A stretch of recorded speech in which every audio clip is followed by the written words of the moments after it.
will excuse the remark you have just made, because the mistake was doubtless not an untruthful music.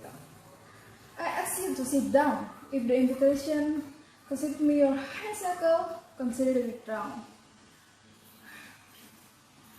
Now, tell me about these people, passing and crowding each way along the path.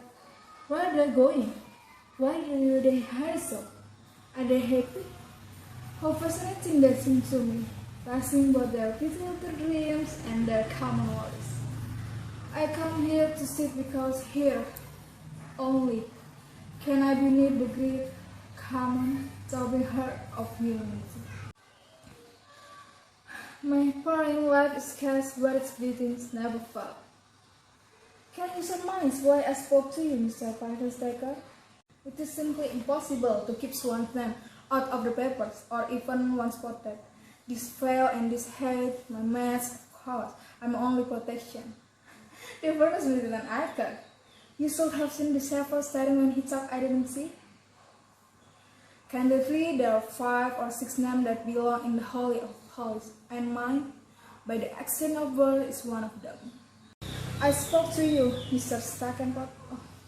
Parkenstacker, because I want to talk, for once, with a natural man, a real man, one spoiled by the despicable class of wealth and supposed social superiority.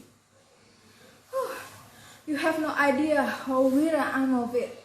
Money, money, money, and of the men who surround me, dancing like little marionettes or cut from the sandpasture. I'm sick of the pleasure of jewels, of travels, of society, of luxuries of all kinds. Competence is to be desired, certainly, but when you have so many millions that it is the monotony of it that pulls. Drivers, dinners, theaters, balls, suppers, balls, dinners, balls, followed of course by dinners and suppers, with the gilding of superfluous wealth over it all.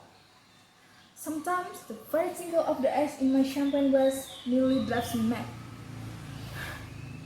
You must understand that we of the non-usable class depend for our amusement upon departure from precedent. It is so far to put ice in champagne.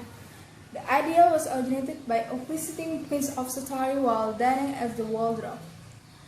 Just as at a dinner party this week on Madison Avenue, a green cake cloth was laid by the plate of each guest to be put on and used while eating olives. This special diversion did not become familiar to the common public. Of course, we are drawn to that which we don't understand. For my part, I have always thought that if I should ever love a man, it will be one of long station, one who is worker and not drunk. But doubtless, the claims of caste and wealth will prove stronger than my inclination. Just now, I am deceived by 2 suitors.